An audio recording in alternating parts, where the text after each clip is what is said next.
Amin. Silakan duduk Bapak Ibu Saudara sekalian. Saya mau ingatkan Bapak Ibu harus mendengar juga ibadah yang pertama tadi. Sebab satu rangkaian penuh. Bahwa ada yang namanya baptisan air, ada yang namanya baptisan roh, ada yang namanya baptisan api. Tiga-tiganya harus kita alami. Jangan hanya baptisan air saja. Sebab baptisan air tidak menjamin kita masuk surga. Sama sekali tidak. Ada orang yang dibaptis 2 kali, 3 kali, biar 100 kali juga nggak akan masuk surga. Saudara. Baptisan bukan tiket masuk surga. Baptisan air maksud saya. Ya. Bicara soal baptisan air di Kristen. Itu awal mulanya adalah praktek agama Yahudi. Ada baptisan yang dinamakan baptisan proselit, yaitu baptisan selam. Bapak Ibu kalau ke Israel, ke tempat-tempat arkeologis, akan ditemukan kolam-kolam baptisan. Dan kolam-kolam itu maksudnya baptisan selam. Bukan cuma jongkok di situ. Bukan cuma dipercik, tapi benar-benar diselam. Ya. Proselit. Baptisan proselit ini maksudnya adalah orang di luar Yahudi. Sebab Israel disebut umat pilihan ketika itu. Umat di luar Israel disebut orang asing. Dalam bahasa Ibrani disebut goyim. Konotasinya adalah orang kafir maksudnya. Ya. Semua dianggap goyim kecuali orang Israel, umat pilihan. Kita semua goyim di mata Israel. Ya. Nah, ketika itu jika bangsa lain yang disebut goyim itu mau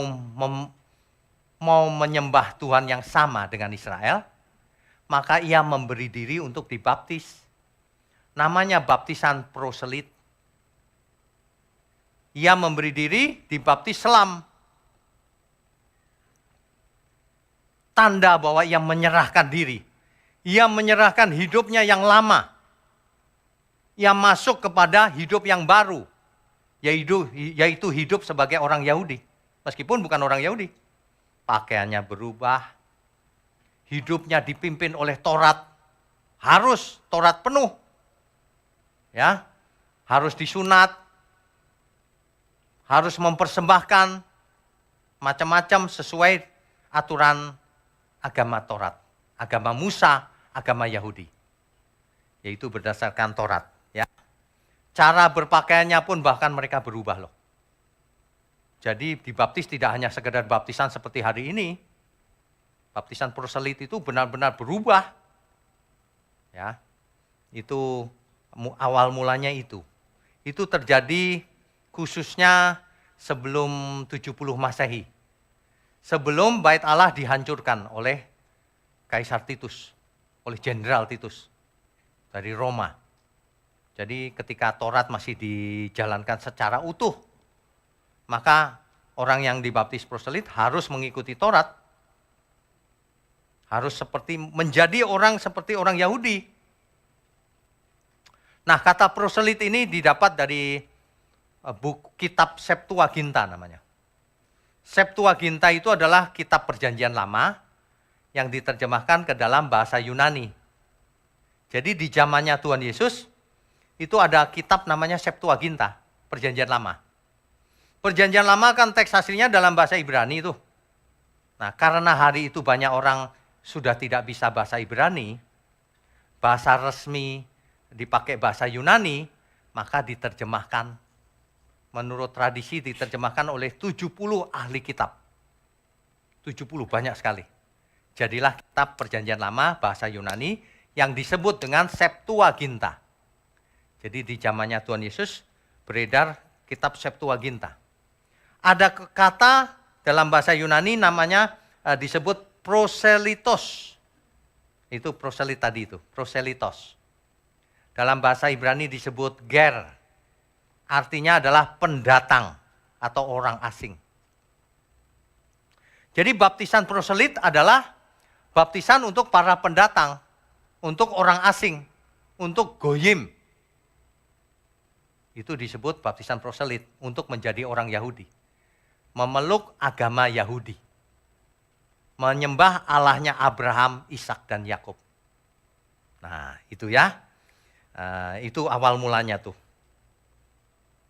Sehingga suatu hari ada seseorang yang disebut oleh Nabi Yesaya sebagai orang yang berseru-seru di padang gurun. Yesaya 40 ayat 3. Yesaya pasalnya yang ke-40, ayatnya yang ke-3.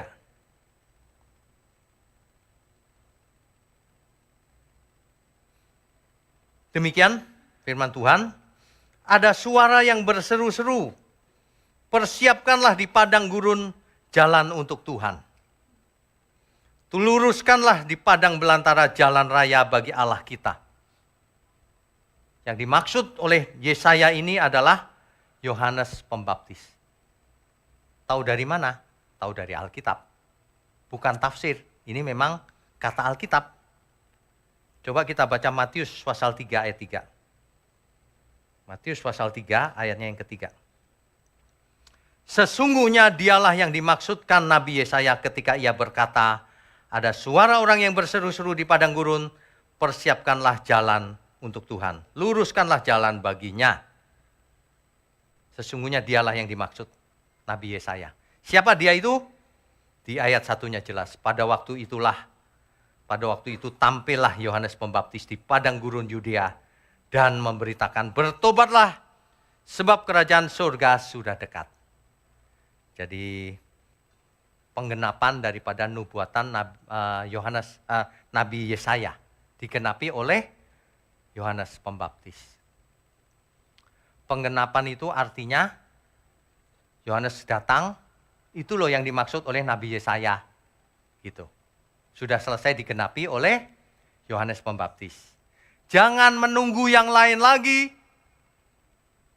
Nubuatan digenapi itu artinya nubuatan itu sudah dijadikan nyata, sudah tidak ada lagi selanjutnya. Dulu ada yang bernubuat Nabi Yoel. Teruna-terunamu akan bernubuat dan seterusnya. Yang dimaksud adalah Kisah Para Rasul ayat 2. Pentakosta. Kita baca. Kisah Rasul 2 di Pentakosta ayat 16. Tetapi itulah yang difirmankan Allah dengan perantaraan Nabi Yoel. Apa yang dimaksud? Dibaca dari ayat 1, itu peristiwa Pentakosta. Artinya apa? Nabi Yoel bernubuat, digenapi Pentakosta, hari raya Pentakosta. Ini loh itu yang dimaksud. Selesai. Nggak ada lagi Pentakosta berikutnya. Kalau ada itu karangan manusia itu. Manusia itu memang suka ngarang-ngarang. Pentakosta kedua, ketiga, keempat, kelima. Kamu ngarang-ngarang Alkitab ya, kamu tahu Alkitab ya. Firman Tuhan kau tambahkan, kau kurangi, kamu nggak masuk surga kau. Bertobatlah kau, para hamba Tuhan di luar sana. Kalau enggak, kamu melawan Alkitab. Boleh nggak saya buat Pentakosta keempat di Grisenda? Minggu depan, saudara. Tiap minggu kita bikin. Nubuatan itu digenapi oleh Tuhan, bukan oleh rencana kita. Bikin KKR, Pentakosta kelima, keenam. Bukan. Ngawur semua ini orang-orang ini. Gak takut Tuhan emang. Makanya jemaat dari dulu gak pinter-pinter. Gak berubah. Dibaptis air sih sudah. Tapi dibaptis oleh roh, belum. Karena diajarnya salah terus. Makanya dengarkan tadi yang dimaksud dibaptis oleh roh itu apa? Ngomong-ngomong soal baptisan ya. Baptisan itu asal katanya baptizo dalam bahasa Yunani. Artinya to dip, dicelupkan. To sink, menenggelamkan.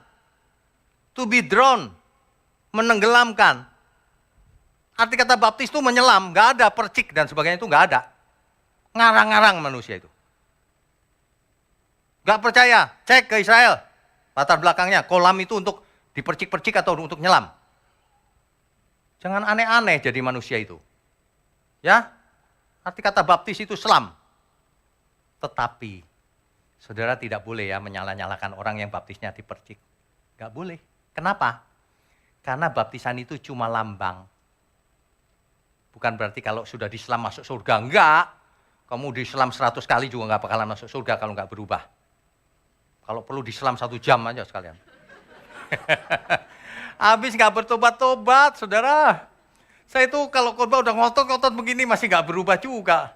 Aduh Tuhan, ampuni Tuhan. Orang salah mengerti. Orang pikir kalau saya khotbah itu marah terus gitu. Bukan. Bukan, ini untuk menekankan. Biar nggak ngantuk. Ya, baptis itu selam yang benar. Tapi kalau ada yang baptisnya nggak selam, ya kita nggak perlu nyalain, nggak apa-apa. Karena manusia dihakimi bukan dengan cara baptisnya, bukan. Setiap manusia dihakimi menurut perbuatannya. Perbuatan yang bagaimana? Yang sesuai imannya. Iman kepada Tuhan Yesus tentunya. Bukan perbuatan baik biasa, bukan pahala. Percuma kau ngumpulin pahala. Kayak orang baik aja, pahalamu seberapa sih? Kau lihat orang lain aja kau kafir-kafirin, ngomong pahala lagi. Apa yang keluar dari mulutmu itu dasarnya dari hatimu, busuk. Kau lihat orang lain suka menghakimi, ngafir-ngafirin. Waduh, jahat sekali ya. Manusia itu beragama bukan makin baik, sebagian makin jahat. Makanya baptisan itu artinya harus benar. Makanya dalam Kristen baptisan ada 3. Air saja percuma, itu cuma ritual. Ritual gampang sekali, menyerahkan diri untuk dibaptis. Enak. Enak loh, baptisan air itu enak. Dilayani, didoain, dimandiin. Enak banget, seger kan?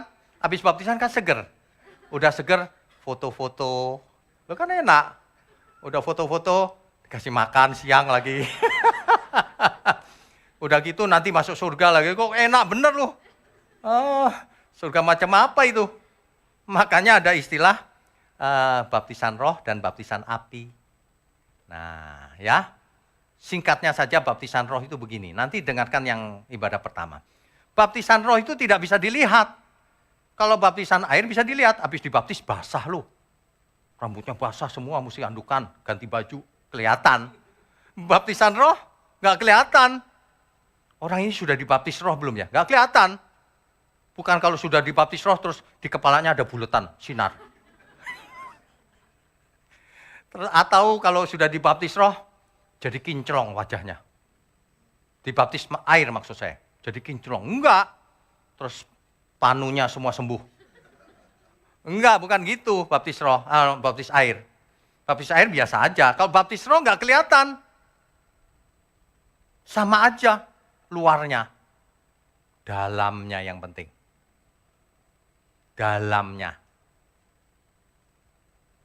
Baptis roh itu beda. Enggak kelihatan luarnya. Tetapi akan kelihatan juga akhirnya. Seseorang yang dibaptis roh itu menenggelamkan diri. Seperti baptisan itu. Kita tenggelam. Tenggelam di mana? Bukan di air. Tenggelam di roh. Tenggelam dalam roh. Dalam pimpinan roh. Hidup dalam roh. Sampai kapan? Sampai selamanya. Sampai kita menutup mata. Ya. Makanya, seseorang yang tidak dibaptis roh, dia tidak bakalan selamat. Orang yang menenggelamkan diri, itu dipimpin oleh roh. Kalau tidak dipimpin roh, lalu dipimpin oleh siapa? Manusia lama kita itu dipimpin oleh daging.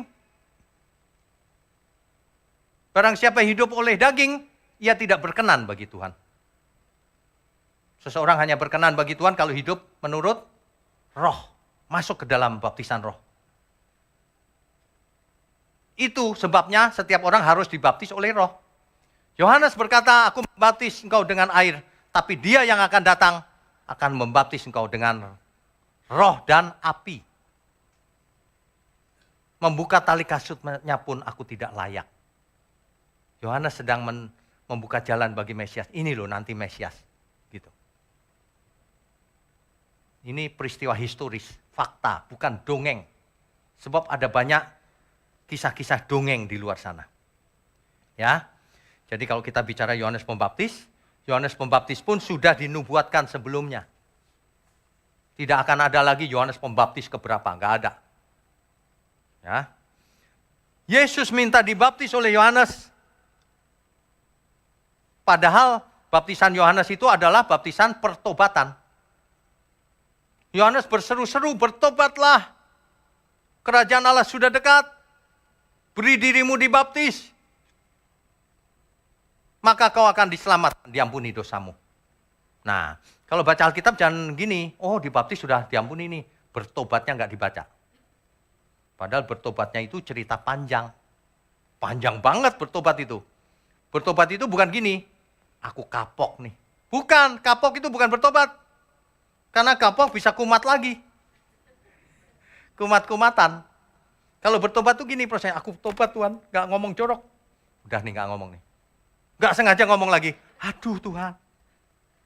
Jadi kalau dibaptis tuh gini loh saudara. Hari itu kita dibaptis, ya, komitmen untuk hidup benar. Misalnya saja ngomong jorok misalnya. Biasanya latah gitu. 2 hari lagi, latah lagi. Aduh Tuhan, ampun. Ditahan sama dia. Jadi enggak 2 hari, jadi seminggu. Setelah seminggu keluar lagi. Aduh Tuhan. Itu artinya ada pertumbuhan. 2 hari, 7 hari. Terus, jangan gini, tiap 2 hari sekali. Itu enggak berubah namanya. Aduh. Makin lama makin tidak pernah berbuat dosa. Akhirnya tidak bisa berbuat dosa lagi. Itu yang benar. Akhirnya tidak bisa lagi buat dosa. Bukan karena aku takut dihukum. Bukan, kalau itu belum jadi anak Allah. Kalau sudah jadi anak Allah, aku enggak doyan dosa. Itu, disodorin pun, sorry, enggak doyan. Saya kasih ilustrasi sedikit ya. Kalau seseorang enggak doyan sayur, dikasih sayur, dia langsung, aduh, kayak kambing. Dia lihat saya makan, kayak kambing katanya, sayur. Coba sayurnya di jus suruh dia sedot, muntah dia. Enggak doyan. Sebaliknya, orang yang sukanya sayur, lihat orang makan lemak, lah iya loh, kan gitu memang, ya kan? Disuruh makan nyedot gitu, muntah dia. Sama, kalau orang sudah bertobat benar 100% ya, dia lihat dosa, muntah dia. Banyak orang, jangankan muntah, malah mendekat. Belum berubah. Sudah sih, dibaptis air sudah. Dibaptis roh belum. Belum hidup baru di dalam roh. Tadi didengarkan ibadah yang pertama tadi ya. Dibaptis oleh roh. Kelihatan orang yang dibaptis, sudah dia baptis oleh roh atau belum tuh kelihatan. Kelihatan. Ketika seseorang belum dibaptis roh, dia suka menyenangkan dirinya sendiri. Ya, buktinya apa? Disenggol dikit marahnya minta ampun. Buktinya rugi dikit aja, wah nyerang. Iya. Waduh, banyak orang itu ya, nyerang nggak mikir. Nyerang akibatnya apa nggak dipikir. Luas gitu. Habis itu baru dia mikir. Loh, gimana sih ya? Ngomong itu dipikir dulu. Apakah ini menyenangkan Tuhan atau tidak? Dipikir dulu. Kalau tidak, jangan dikeluarkan. Itu sebabnya kalau kau marah, jangan bicara, diam dulu. Sebab makin bicara, makin ngaco. Orang yang banyak bicara, makin ngaco. Makin kelihatan nggak benernya. Minimal kalau orang sudah dibaptis oleh roh, seleranya berubah. Kelihatan. Sudah mulai berubah pelan-pelan. Ada gejalanya. Kalau orang mau kena flu, ada gejalanya nggak? Apa? Misalnya bersin-bersin. Itu gejala tuh, jangan-jangan kena flu. Sama, orang masuk ke dalam baptisan roh, ada gejalanya. Ada perubahan pasti, nggak mungkin tidak. Dia mulai berpikir, memikirkan perkara di atas. Bukan hanya di bumi. Ia mulai berubah hidupnya. Hati-hati kalau bicara. Makan pun berubah. Minum pun berubah. Pasti ada perubahan, gak mungkin tidak.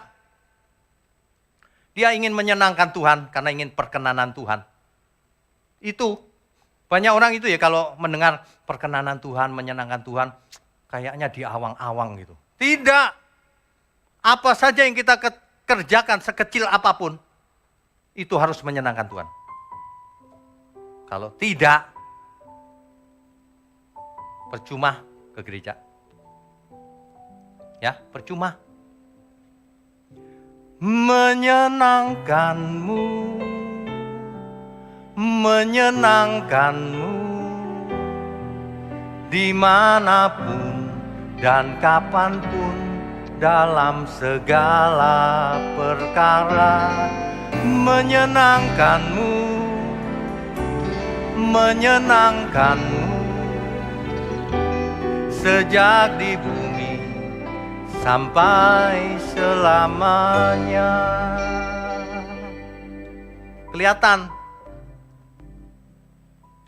saudara. Banyak orang itu ya, saya itu sering dikasih hikmat oleh Tuhan. Kemarin saya pergi ke suatu tempat. Lalu saya ke toilet, pipis. Saya masuk ke situ, saya lihat ada seorang gadis masih muda. Dia ngepel lantainya. Dia gosok pakai sabun, pakai sikat gitu. Saya lihat, wah, kayak sayang lantai gitu, disikat. Wah, ini luar biasa ini karakter ini. Kan biasanya asal-asalan gitu kan. Nggak ada yang lihat ini gitu. Dia enggak loh. Waduh, luar biasa ini. Saya kasih duit ya. Pokoknya besar aja duitnya. Dia bilang gini, kebesaran Pak. Ada nggak orang Kristen seperti itu? Kurang Pak. Malu-maluin aja. Pengen tas mewah aja minta Tuhan. Aku klaim janjinya, malu-maluin aja kau. Hasratnya itu kemewahan. Di dunia ini percuma. Kita pakai apapun jangan merasa mewah. Makanya kita juga nggak boleh miskin juga, nanti nggak bisa jadi berkat. Tapi jangan norak. Bangga dengan kemewahan, aneh-aneh aja. Banyak orang ya mengatakan percaya Tuhan Yesus tapi kalah sama janitor. Janitor itu office girl. Kalah. Dia dikasih uang segitu aja. Kebanyakan Pak kayaknya. Enggak.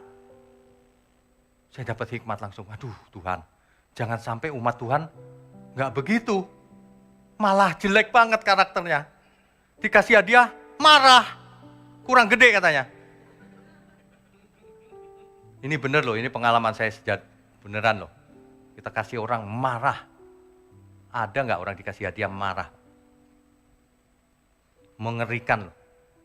Saya itu kasih pengalaman Tuhan ya, aduh Tuhan. Aku ngeri banget. Saya itu ngeri kalau saya buat salah tanpa setahu saya gitu. Wah, saya pasti takut saya.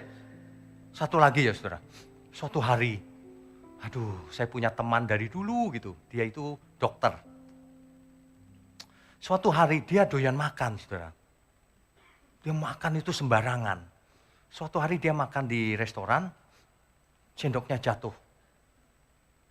Dia ambil. Udah dia diem aja gitu. Kena stroke. Aduh, lumpuh. Nah, lumpuh, aduh Tuhan. Suatu hari dia sembuh. Sembuh. Dia telepon saya. Itu sahamku kan kutitipin kamu ya. Saya ingat, iya sih. Aku minta lagi. Nah, saya jadi bingung saham yang mana nih. Kayaknya dia nitip saya, teman saya nggak tahu sahamnya di mana sekarang gitu. Saya takut loh, jangan-jangan saya jadi penjahat zaman dulu. Kebuang, atau saya jual, atau apa gitu. Saya takut loh, serius saya takut. Aduh Tuhan, jangan-jangan saya jual apa-apa, masa saya jahat itu ya dulu ya. Ya udah saya tanya dia, berapa nilainya? Hari ini nilainya berapa? Ini lagi naik nih, Kak, saya mau jual, saya butuh duit. Ya berapa? Sekian dia sebut. Aduh, ya udah saya transfer ya. Saya bayar loh. Padahal saya nggak tahu itu saham udah saya balikin mungkin juga. Saya juga nggak tahu. Apalagi dia baru sembuh dari stroke kan, bisa aja lupa kan. Saya transfer sudah, nggak apa-apa soal duit. Jangan sampai saya ternyata dulu jahat gitu. Aduh, saya bayar sudah. Saya takut kalau buat salah. Saya kalau buat salah jadi termenung gitu, meskipun salahnya nggak jahat banget gitu, nggak. Salah ngomong gitu ya, kadang-kadang saya khotbah ya terlalu keras dulu. Ngomong dua gitu. Habis itu saya pulang, tadi itu keras, terlalu keras gak ya gitu. Kepikiran. Saudara masih mesti punya kepekaan. Kalau sudah dibaptis air itu harus dibaptis berikutnya. Pimpinan oleh Roh. Ya, jangan kalah sama orang dunia etikanya.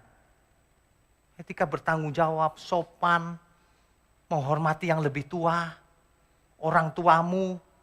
Kalau orang tuamu ngomong salah, jangan dihajar gitu.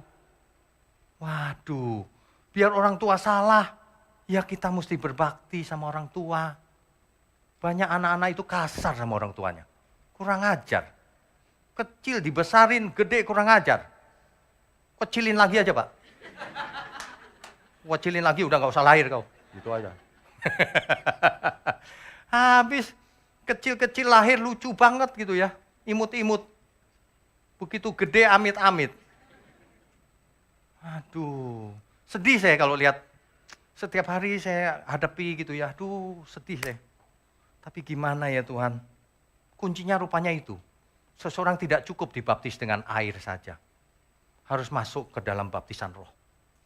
Harus bersedia tenggelam di dalam pimpinan Roh. Sehingga kita mulai ada perubahan. Nah, setelah masuk ke dalam pimpinan Roh, tenggelam dalam baptisan Roh. Bukan setelah sih. Secara bersamaan ada namanya baptisan api. Apa itu? Nah, inilah yang akan kita bahas. Jadi kalau makna bahwa Tuhan akan membaptis orang percaya dengan api, ya, itu dapat dimengerti kalau kita pakai Alkitab juga. Jangan pakai pikiran sendiri. Coba apakah benar ada baptisan api? Kita baca Matius 3 ayat 11. Matius pasal 3 ayat 11.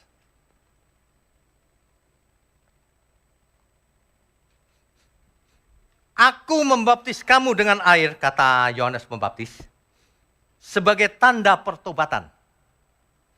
Tetapi ia yang datang kemudian daripadaku, lebih berkuasa daripadaku. Dan aku tidak layak melepaskan kasutnya. Melepaskan kasutnya saja tidak layak.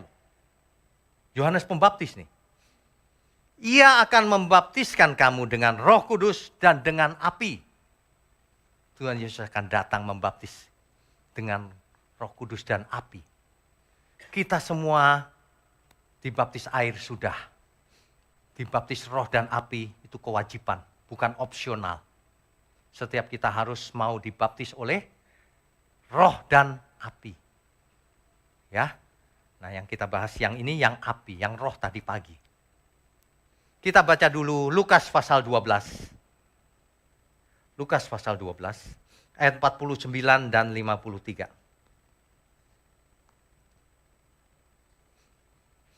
Ini Tuhan Yesus yang berkata begini. Aku datang untuk melemparkan api ke bumi. Dan betapakah aku harapkan api itu telah menyala.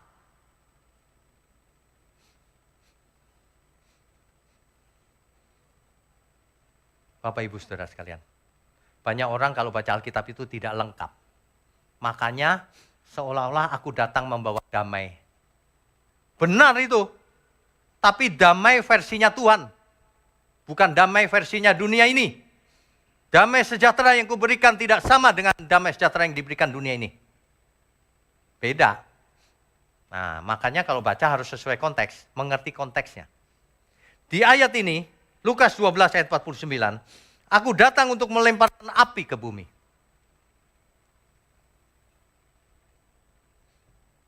Dan Tuhan Yesus mengharapkan api itu menyala. Ingat ya, kalau baca Alkitab jangan cuma harafiah. Nanti kalau harafiah, Ada orang yang mengatakan, oh penyebab kebakaran itu Tuhan Yesus rupanya. Betapa bodohnya orang kalau seperti itu. Oh, ini figuratif. Apa yang dimaksud dengan api di situ? Bagaimana cara mengetahui artinya ini? Bapak Ibu ya, mulai sekarang kalau baca Alkitab itu jangan satu ayat, terus dipikir sendiri, salah nanti. Kita lanjutkan. Apa artinya? Ayat 50. Aku harus menerima baptisan. Dan betapakah susahnya hatiku sebelum hal itu berlangsung. Pasti yang dimaksud bukan baptisan air. Kalau cuma baptisan air, apanya susahnya? Ah, ini dia. Ayat 51. Kamu menyangka bahwa aku datang untuk membawa damai di atas bumi. Bukan, kata Tuhan Yesus. Kataku kepadamu, bukan damai melainkan pertentangan. Itu yang pertama. Baptisan api yang dimaksud pertentangan. Kamu akan ditentang oleh orang-orang dunia. Kamu akan dimusuhi. Kamu akan dibunuh. Kamu akan ditentang. Pertentangan yang pertama. Api artinya pertentangan. Ya, kita lanjutkan dulu, belum selesai ceritanya. Karena mulai dari sekarang akan ada pertentangan antara 5 orang di dalam satu rumah. 3 melawan 2, 2 melawan 3. Mereka akan saling bertentangan, ayah melawan anaknya, laki-laki dan anak laki-laki melawan ayahnya. Ibu melawan anaknya perempuan dan anak perempuan melawan ibunya. Ibu mertua melawan menantunya perempuan dan menantu perempuan melawan ibu mertuanya. Jangan salah mengerti ya. Kalau baca sembarangan tuh, Alkitab itu nggak benar. Tuhan Yesus itu yang membuat mertua berantem sama menantunya. Yang menyebabkan keluarga broken home, berantem nggak karuan, rebutan harta. Alangkah bodohnya orang kalau mengerti seperti itu. Ini artinya, setelah kamu ikut Tuhan Yesus, dibaptis air, akan ada pertentangan. Dimulai di rumahmu. Kamu akan ditentang oleh saudaramu yang tidak seiman. Mereka akan bilang macam-macam. Contoh sederhana ya. Contoh nyata. Saya nggak apa-apa ya cerita ya. Istriku. Istri saya itu kan satu keluarga bukan Kristen. Dari Singkawang ke Sambas sana, desanya di sekitar sana. Ketika masih SMP, main sama temannya di gereja. Karena apa? Karena di sekolah kan harus ada nilai agama tuh. Jadi harus cari gereja. Masuk ke gereja lah. Orang tuanya tahu, dimarah-marahin. Ngapain ke gereja? Dan sebagainya lah. Nah, tapi tetap ke gereja terus dia. Bandel dia. Ke gereja terus, senang di gereja, enak kan banyak teman. Dimarahin terus. Sampai singkat cerita akhirnya diusir dari rumah. Masih SMP loh diusir dari rumah. Waktu itu kelas 3 ya diusirnya ya. Kelas 3 diusir dari rumah, dibawa ke Jakarta oleh pendeta yang ada di situ. Dibawa ke Jakarta, dimasukkan ke seminari Bethel sejak SMA. Nah, disitulah istri saya nangis-nangis sambil diusir kan, soalnya dia seminari Bethel ya dia sekolah lah. Setahun sekali pulang tapi, meskipun diusir, kau bukan anakku lagi gitu. Pertentangan besar itu. Nah, terus diusir, tapi tiap tahun pulang tetap baik. Bahkan kalau pulang, Pak aku juara Pak. Papanya gengsi kali ya, lihat-lihat diem aja gitu. Kok bisa juga ya gitu. Tapi papa mertua saya itu dendam sama pendeta loh. Sebab yang bawa istri saya ke Jakarta itu pendeta itu yang di dekat situ. Itu tuh yang bawa anakku ke Jakarta. Gitu, dendam banget pokoknya. Suatu hari nggak tahu ada yang ngelamar pendeta ternyata. Itu kalau orang dunia ngomongnya kualat. Waktu ngelamar udah selesai gitu ya, bingung papa mertua, itu kenapa sih menantu gitu kok ke gereja itu terus gitu. Akhirnya tahu pendeta loh. Sekarang kebalik. Sekarang minta doain pendeta. Itu yang dendam sama pendeta itu sering ke rumah sekarang.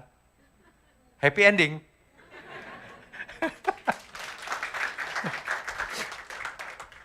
Tapi itu tidak otomatis loh, saudara. Nangis-nangisnya berapa tahun. Tapi yang jelas kita jangan jadi orang kayak orang dunia. Diusir pun tetap baik. Kita berkati setiap bulan. Sehingga hidupnya tidak susah. Gitu loh. Jangan ngomong Tuhan, Yesus Tuhan, pelit tapi. Gak jadi berkat, saudara. Ya, itu contoh sederhana pertentangan. Ini orang yang sekeluarganya bukan Kristen semua pasti merasakan pertentangan itu. Ada yang malahan mau dibunuh lagi karena masuk Kristen. Ada yang gak dianggap anak. Ada yang macam-macam pertentangan itu. Makanya ikut Tuhan itu berisiko. Khususnya di zaman itu. Begitu seseorang percaya Tuhan Yesus, pengikut Tuhan Yesus, disebut Kristen. Kristen itu sebenarnya istilah yang jelek banget di zaman itu. Ejekan. Dia ikut Kristus, yang ngaku-ngaku sebagai Kristus Tuhan. Gitu, diejek itu sebenarnya. Orang begitu ngaku Kristen, dibunuh dia hari itu. Dikejar-kejar. Terjadi pertentangan. Itu api yang dimaksud. Yang pertama, pertentangan. Ya, pertentangan di keluarga bisa, di lingkungan bisa, kita didiskriminasi bisa. Iya kan? Minta izin gereja, dipersulit. Pertentangan. Enggak apa-apa. Enggak apa-apa, kita sudah biasa kok. Disusah-susahin. Nah, sudah biasa. Itu makanya orang ikut Tuhan Yesus, jangan mau hidup enak. Makanya teologi kemakmuran itu salah. Itu membius syaraf-syaraf rohani anak Allah. Aku ikut Tuhan enak, tokoku jadi laris, enteng jodoh, apalagi ya, gak pernah sakit, gak bisa mati. Siapa bilang? Begitu COVID masuk, hamba Tuhan mati, banyak sekali. Saudara-saudara kita juga ada yang mati. Itu bukti bahwa itu pembohongan itu, ajaran itu. Kamu akan jadi sultan, omong kosong. Ikut Tuhan bukan soal kekayaan dunia. Ia yang kaya menjadi miskin supaya kita yang miskin menjadi kaya. Itu bukan kekayaan materi. Itu kekayaan kemuliaan dalam Tuhan. Ada amin? Ia yang kaya di surga mulia, meninggalkan kemuliaannya. Mengosongkan diri jadi manusia. Supaya kita yang miskin di hadapan Tuhan, yang tidak ada nilainya, menjadi kaya di hadapan Tuhan. Menerima kemuliaan. Itu maksudnya. Api yang pertama artinya pertentangan. Ingat, jangan heran kalau hidup kita banyak pertentangan. Banyak yang menentang, banyak yang tidak suka sama kita. Termasuk dalam keluarga kita sendiri. Ada. Oke, yang kedua, tadi ayat berapa tadi? Ayat 52. Karena mulai dari sekarang akan ada pertentangan antara 5 orang di dalam satu rumah. Itu tadi yang keluarga ya. Ayat 53. Sudah juga pertentangan. Jadi yang pertama artinya pertentangan. Dibaptis oleh api, kita masuk ke dalam hidup untuk Tuhan. Sepenuh hati dipimpin oleh Roh, banyak pertentangan. Banyak serangan. Banyak penderitaan. Itu dibaptis. Makanya baptisan api itu ada yang menyebut baptisan penderitaan. Alkitab berkata begini, karena kamu dikaruniai bukan hanya untuk percaya, tapi untuk menderita bagi dia. Itu karunia loh, menderita bagi Tuhan tuh. Itu karunia, saudara. Ada seorang ibu yang ngomong sama saya gini, saya mah gak mau menderita pak, saya begini-begini aja. Barang siapa tidak menderita untuk Tuhan, dia tidak berkenan bagi Tuhan. Tidak dibaptis api. Mau hidup enak? Gak bisa. Ini bukan pilihan. Setiap orang harus ambil bagian dalam baptisan api. Pertentangan, beban yang harus kita pikul. Itu maksudnya. Ikut Tuhan itu Kristus mati di kayu salib supaya kita tidak hidup untuk diri sendiri, tapi hidup untuk Dia, untuk Tuhan maksudnya. Itu maksudnya Kristus mati di kayu salib. Bukan Kristus mati di kayu salib supaya kau nggak pernah sakit, kau kaya raya, kau hidup enak. Bukan. Itu ajaran sesat itu. Kristus mati di kayu salib supaya kita tidak hidup untuk diri sendiri. Supaya kita hidup untuk Dia. Supaya apapun yang kita lakukan selalu untuk Dia. Selalu untukmu Tuhan. Kan begitu? Iya. Makanya lagu yang baik, saya ulang terus nih. Menginspirasi kita akan kebenaran. Mengimpartasikan roh agar kita hidupnya benar.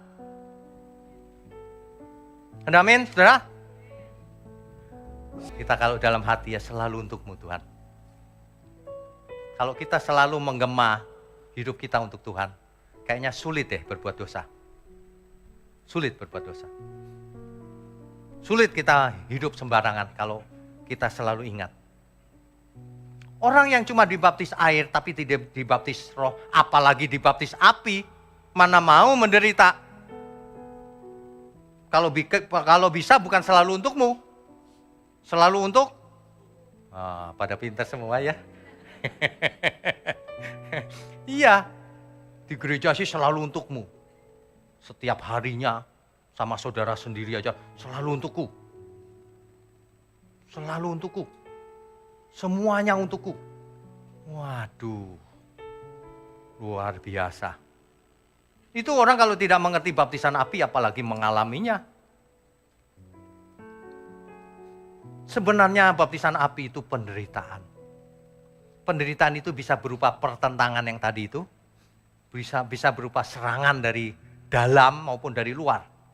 Dari dalam gereja maupun dari luar gereja. Kita dibully di internet. Itu bagian dari baptisan api. Biasa aja gitu. Kita difitnah, begini begitu. Biasa saja. Itu baptisan api. Memang harus kita lalui. Saya bicara tidak gampang. Saya bicara keras, pasti ada yang nyerang, pasti. Pasti.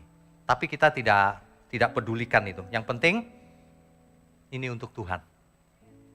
Bukan untuk diri sendiri. Diri sendiri malah rugi. Dibenci sana sini. Tapi ya saya bersyukur sekali. Ternyata yang mengasihi kita banyak sekali juga. Di internet itu ternyata banyak pihak yang sayang saya juga rupanya. Komentarnya itu bagus. Membuat kita semakin semangat. Saudara, kita harus mengalami baptisan api. Ada amin. Ini sebenarnya ujian bagi orang percaya. Kamu cinta Tuhan gak sebenarnya? Kalau cinta Tuhan kamu mesti dibaptis api. Ya. Salah satu artinya lagi baptisan api itu adalah pemurnian. Kita itu harus dimurnikan imannya.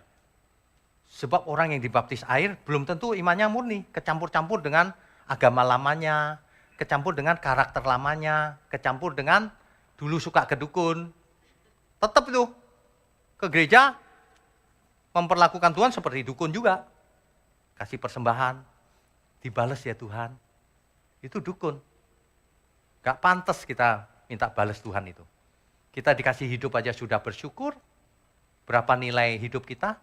Kesempatan kita menjadi anak Allah berapa nilainya? Ya kan?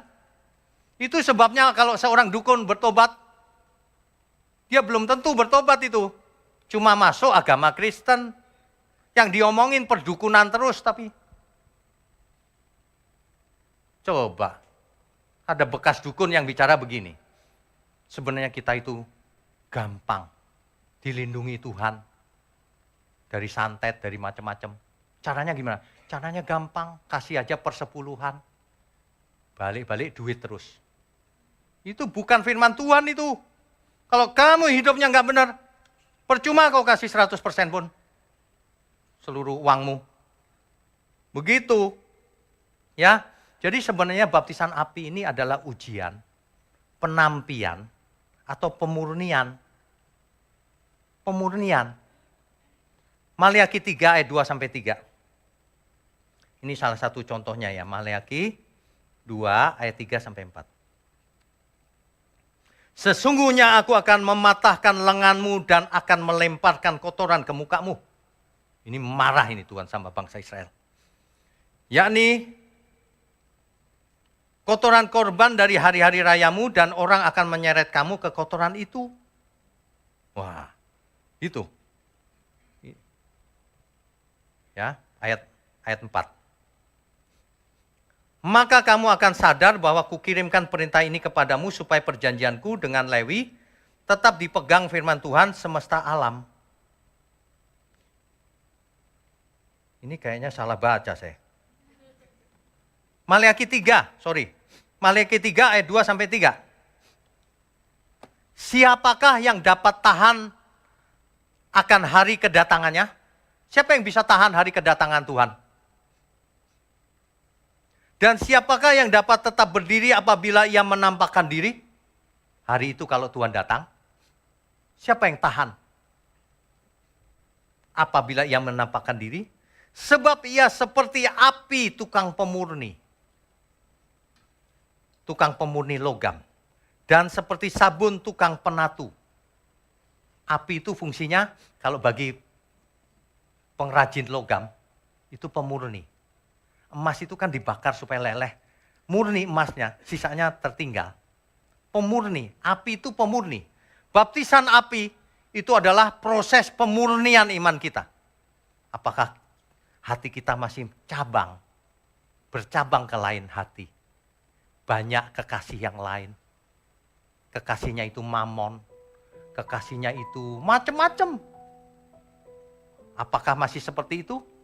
Apakah kita orang yang tidak setia? Waduh, saudara.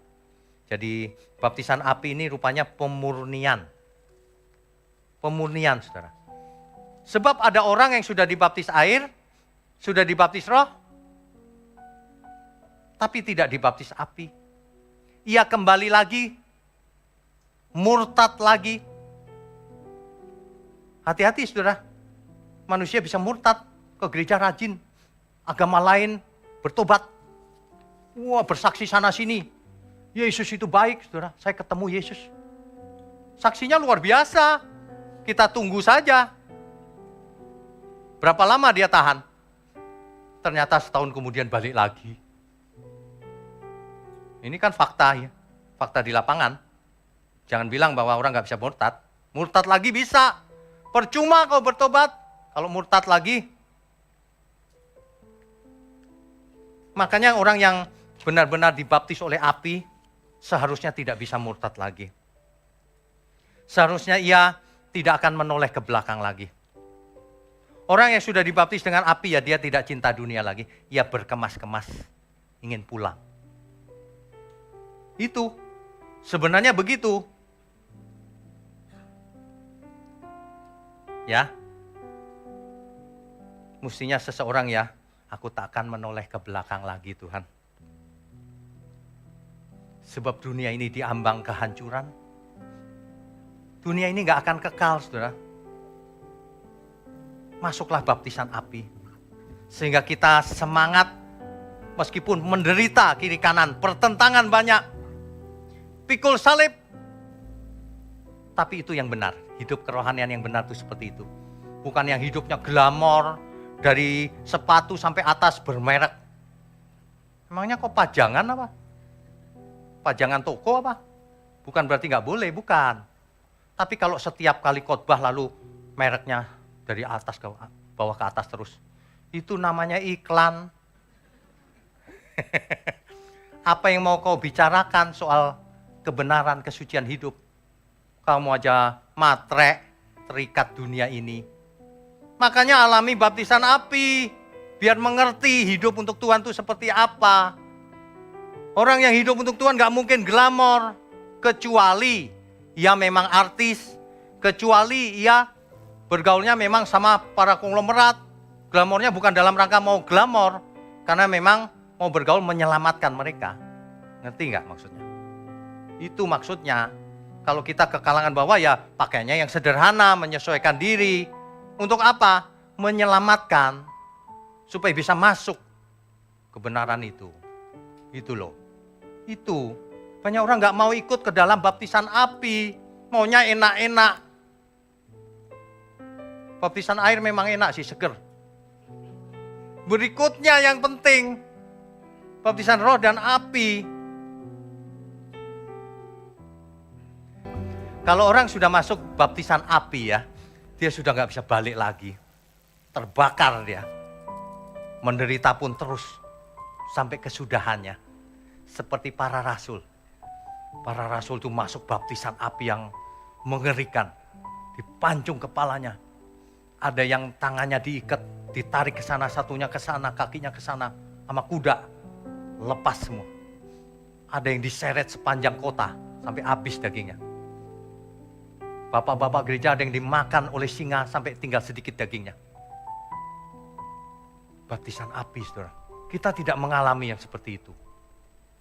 Tapi jangan terlena. Ada tugas, beban yang ditaruh dalam diri kita.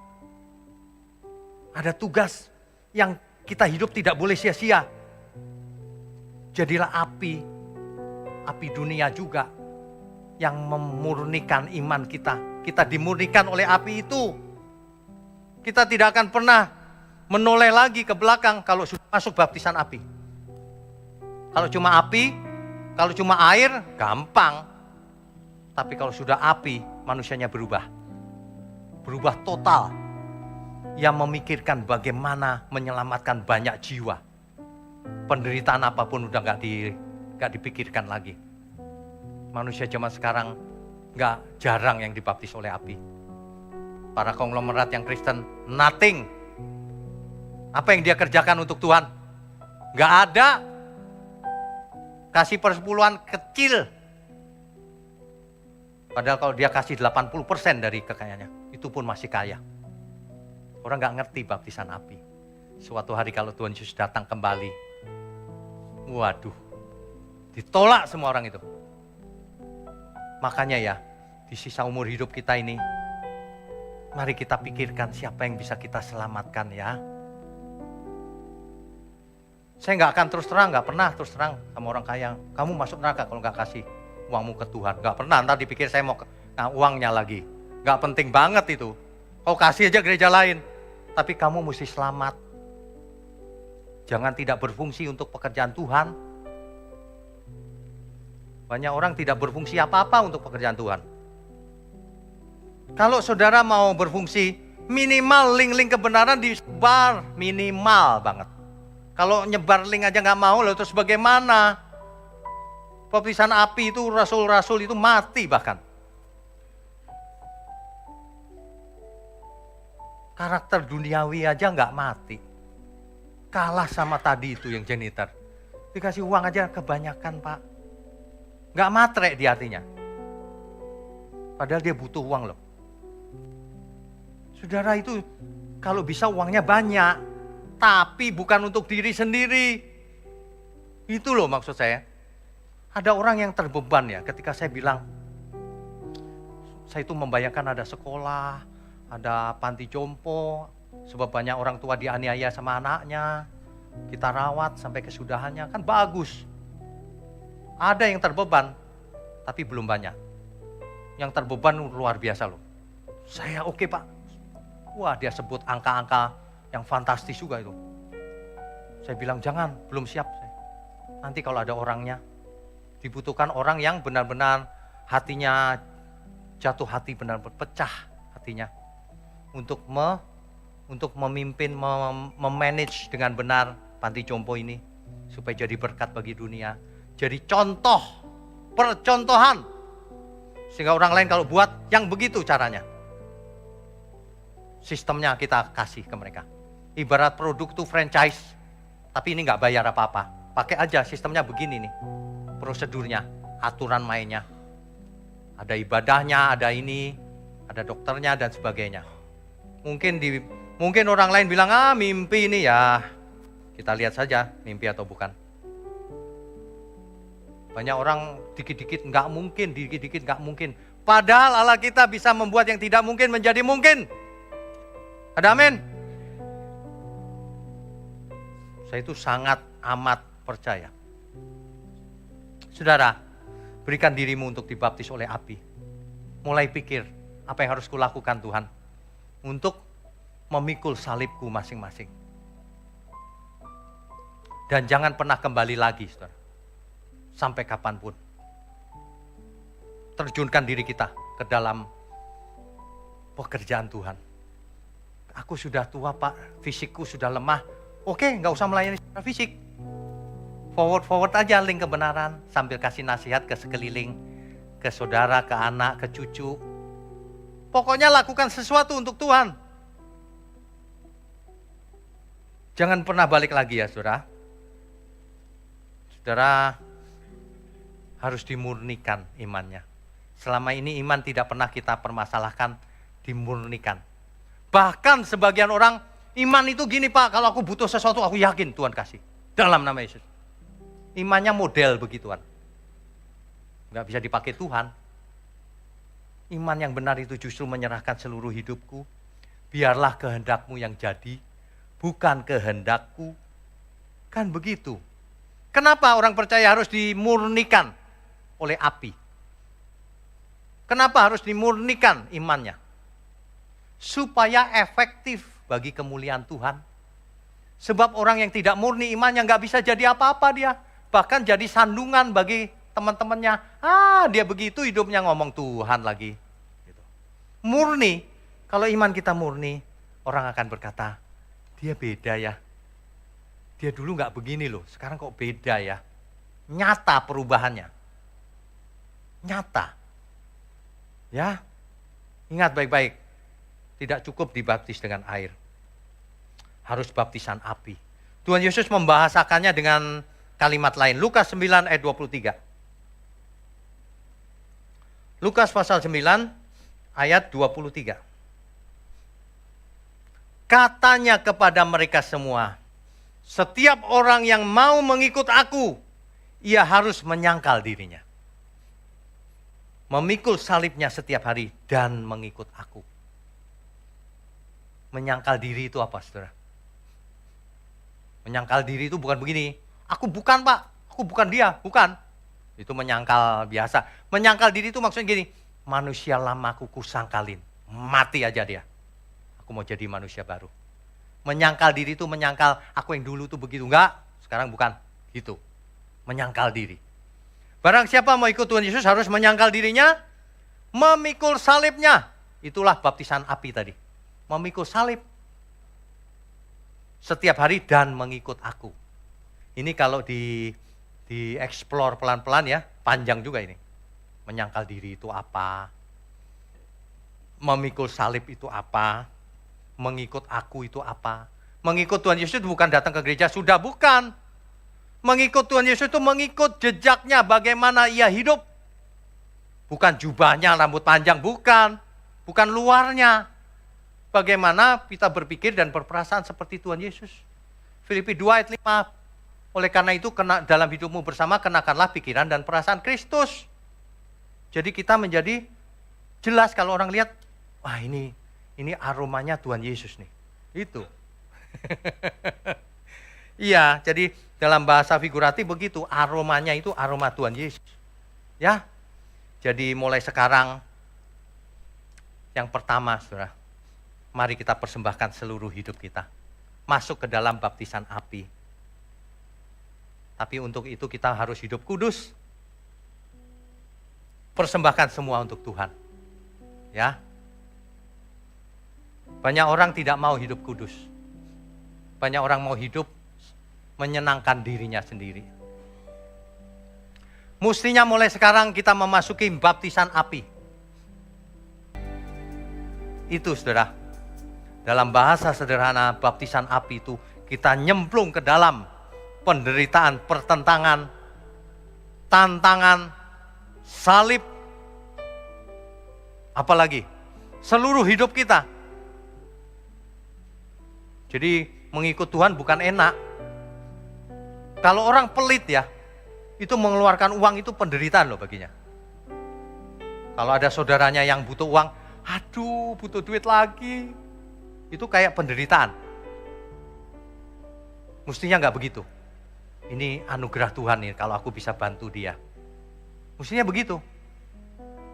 Tapi hati-hati juga ya saudara. Ada banyak orang yang memanfaatkan.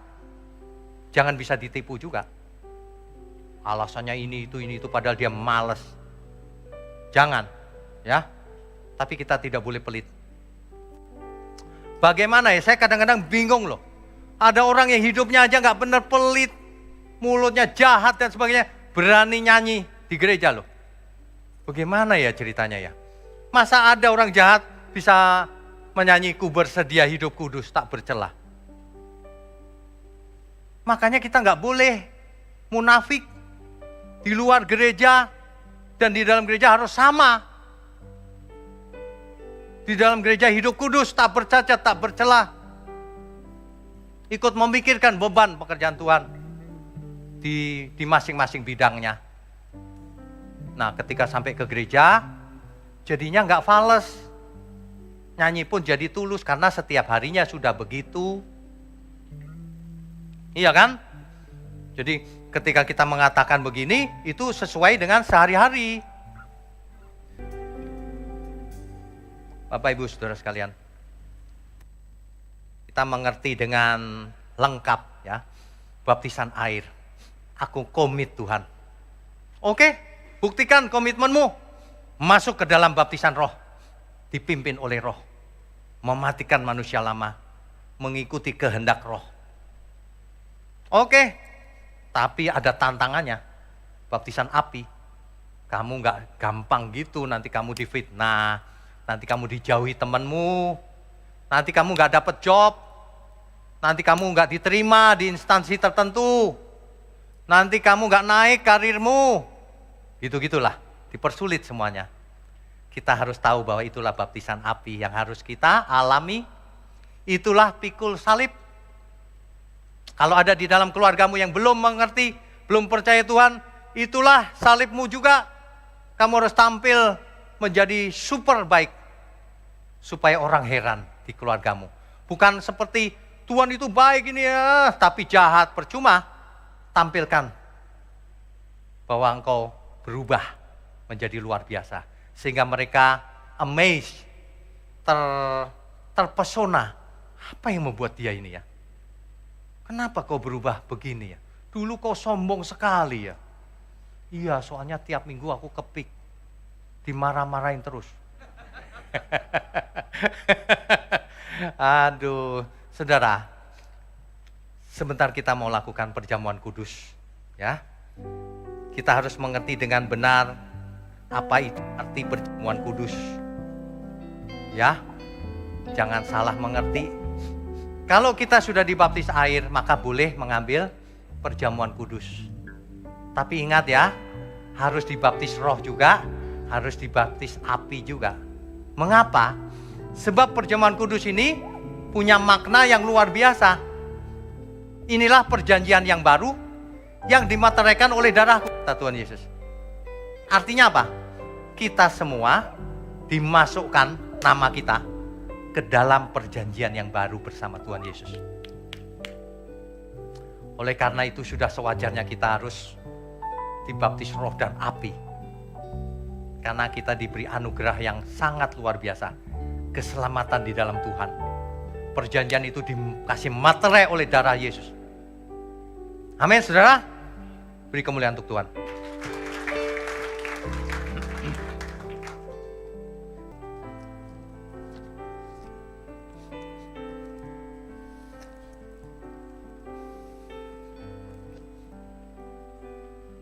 Bapak Ibu Saudara sekalian,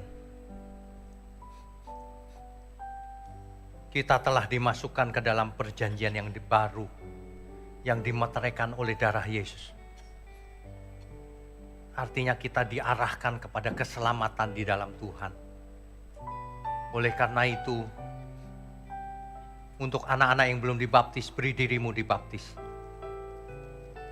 Untuk yang sudah dibaptis air, beri dirimu untuk dibaptis oleh roh dan oleh api. Jangan buat dosa lagi. Tuhan sudah mati untuk kita. Ia rela mati untuk kita, saudara. Ia sangat mengasihi kita. Tenggelamkan dirimu dalam baptisan roh dan baptisan api. Rela mati untuk Tuhan selama-lamanya. Bapa di surga, terima kasih. Kami mengucap syukur kalau kami menjadi bagian dari perjanjian yang baru. Kami boleh mengerjakan pekerjaan Tuhan dengan segenap hidup, bahkan sampai kami mati. Terima kasih Tuhan. Ajari kami untuk masuk ke dalam baptisan roh dan baptisan api dengan benar. Terima kasih kami berdoa untuk tangan-tangan yang mendukung pekerjaanmu ini. Tuhan berkati berlimpah-limpah, agar mereka boleh jadi berkat kemanapun mereka pergi, memuliakan Tuhan. Juga semua hamba-hamba Tuhan yang hadir di tempat ini, yang melayani Tuhan, Tuhan berkati keluarganya, siapapun, suami, istri, anak, menantu, semuanya Tuhan. Agar mereka belajar melayani Tuhan mulai sekarang dengan benar, bahkan melayani sampai di langit yang baru dan bumi yang baru. Juga seluruh umat-Mu di tempat ini maupun di mana saja mereka berada yang mengikuti secara online. Tuhan, kami mau angkat tangan kami tinggi-tinggi, mohon curahkan berkat-Mu atas kami. Kami sambut segala berkat, berkat yang turun dari surga, dari Bapa kita di surga, dari Tuhan Yesus Kristus, di dalam persekutuan dengan Roh Kudus. Sehat, umur panjang, hikmat, marifat turun atas kita semua. Mulai sekarang sampai selama-lamanya. Haleluya, semua yang percaya katakan amin. Amin.